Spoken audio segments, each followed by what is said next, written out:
Hello, you're watching VNA News Bulletin. I'm Bang from Hanoi, and now the headlines as usual.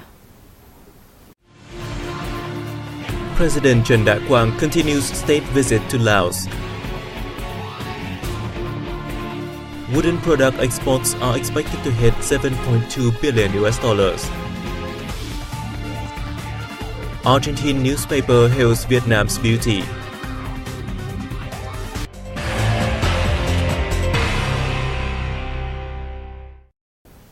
Within the framework of his state visit to Laos, on June 13th, President Trần Đại Quang had a working session with Vietnamese investors who are doing business in Laos.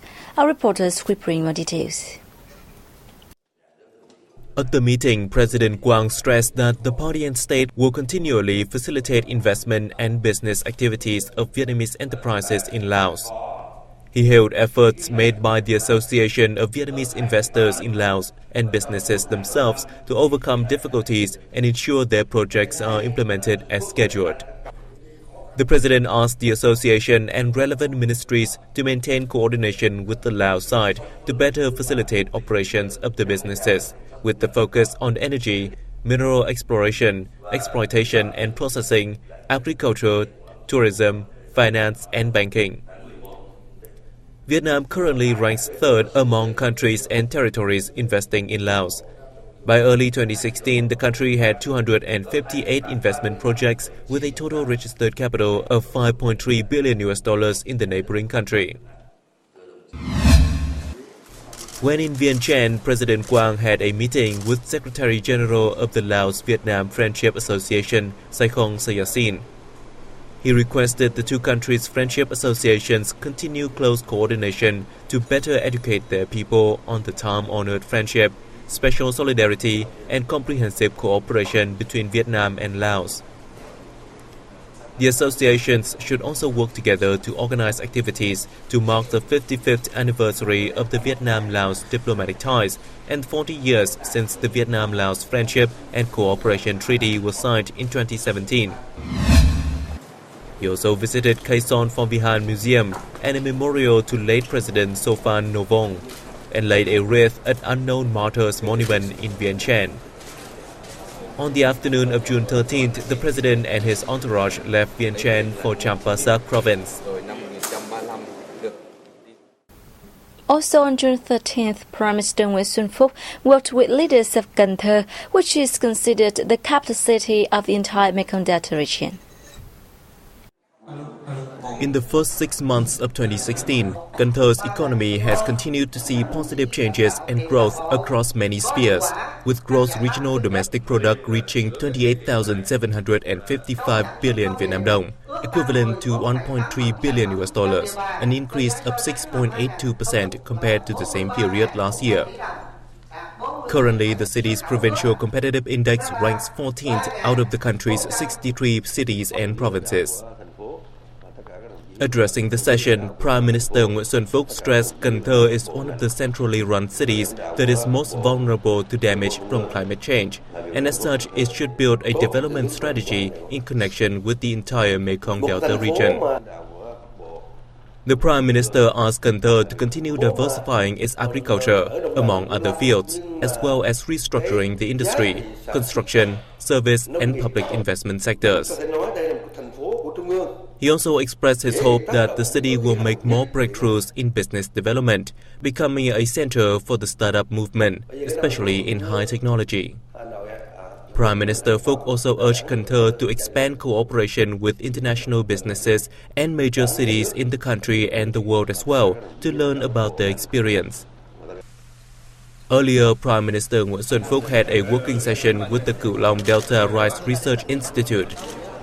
He asked the institute to prioritize developing a rice variety suitable for different cultivation conditions in the Mekong Delta region, especially in the context of the current climate change.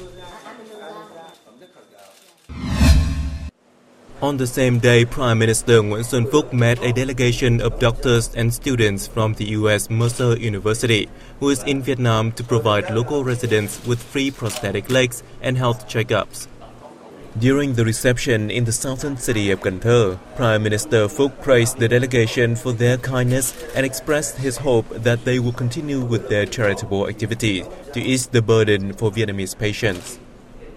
He said the Vietnamese and U.S. leaders have agreed to further boost multifaceted cooperation for the benefit of the two peoples, thus laying a strong foundation to lift the bilateral comprehensive partnership.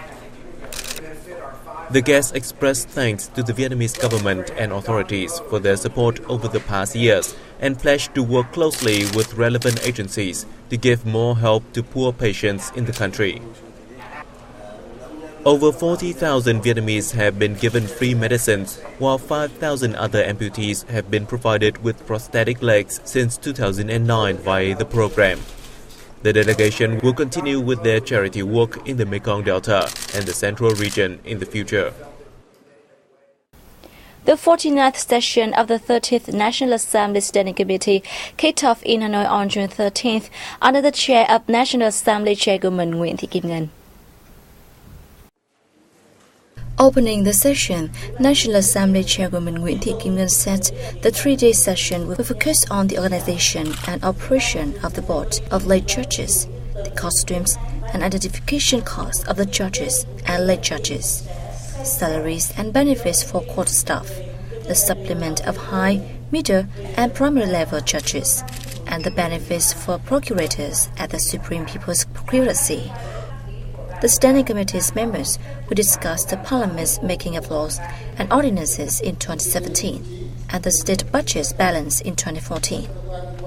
They will also mull over a report about the enforcement of the law on thrift practice and wastefulness prevention in 2015, along with the handling of the state budget spending the same year.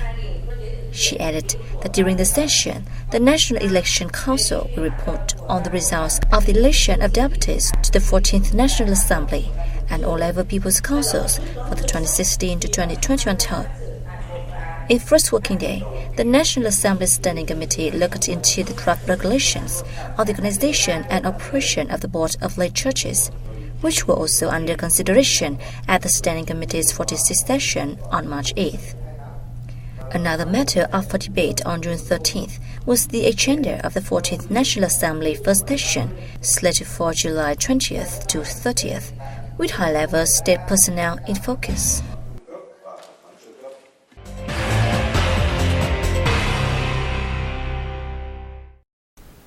While leading a Vietnamese delegation to the 4th China South Asia Expo and the 24th Kunming Import and Export Fair in the Chinese province of Yunnan, Deputy Prime Minister Trịnh Đình Dũng received Secretary of the Provincial Party Committee Lee Chi-Hương.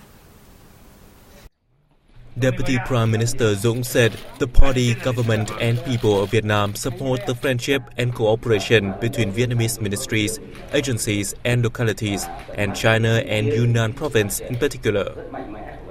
He also suggested localities step up their pragmatic collaboration in economy, trade, investment, tourism and infrastructure, and facilitate the transportation and import of Vietnamese goods, especially agroforestry fisheries products, contributing to improving the bilateral trade balance between the two countries.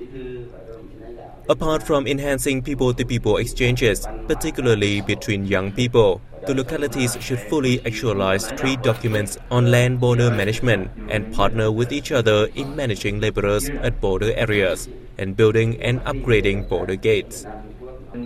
Lee Chi-Hương said Deputy Prime Minister Dũng trip demonstrates the importance Vietnam attaches to the friendship and comprehensive cooperation between the two countries, as well as between Yunnan and Vietnamese localities.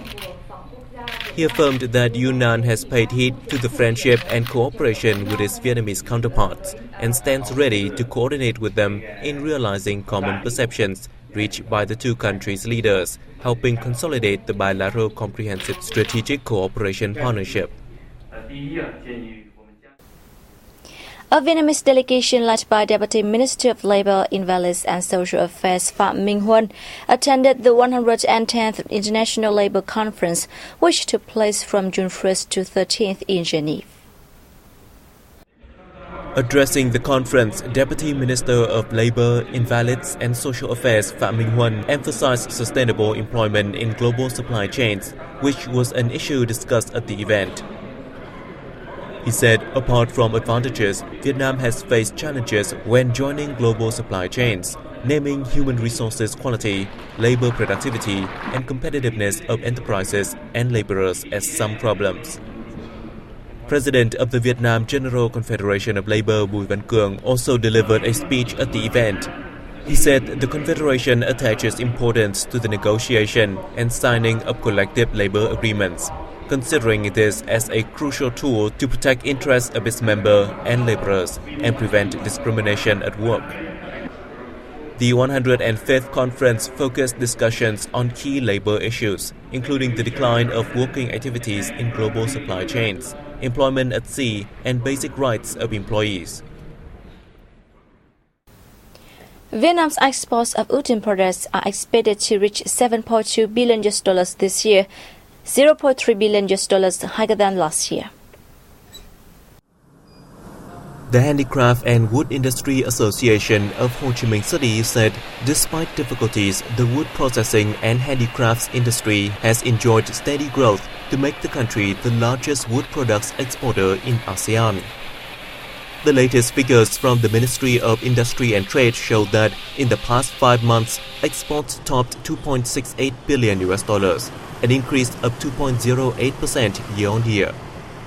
The association said with the positive situation in the U.S. real estate market and the recovery of the European and Japanese markets, the country's 3 largest export markets for wood and wood products, exports would see good growth this year. The handicrafts and wood industries have grown strongly in the last several years, and the trend is expected to continue. The development of the industry would surely bring about the development of its part-supplying industries like machinery and equipment, glue, paint, raw materials, and accessories, it added.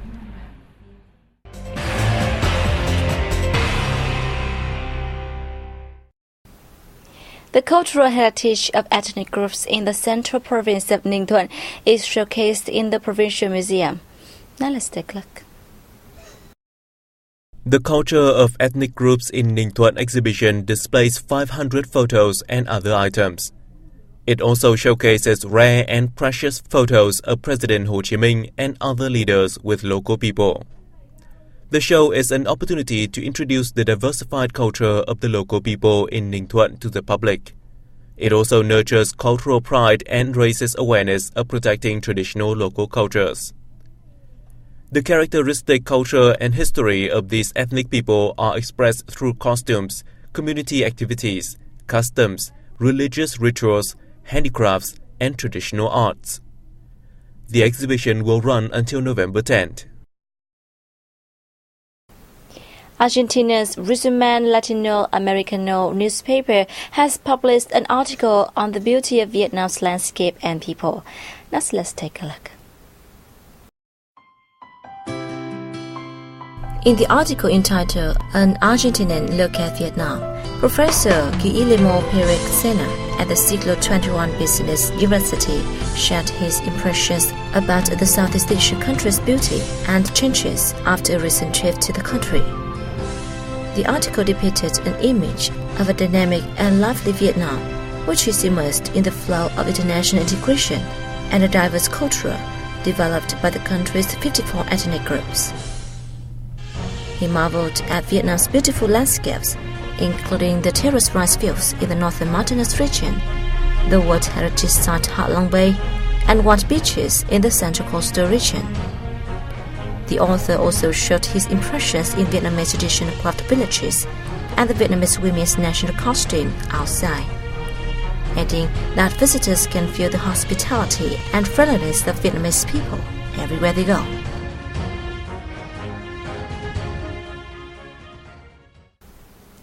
And that has wrapped up our news bulletin. Thanks for watching. And see you next time.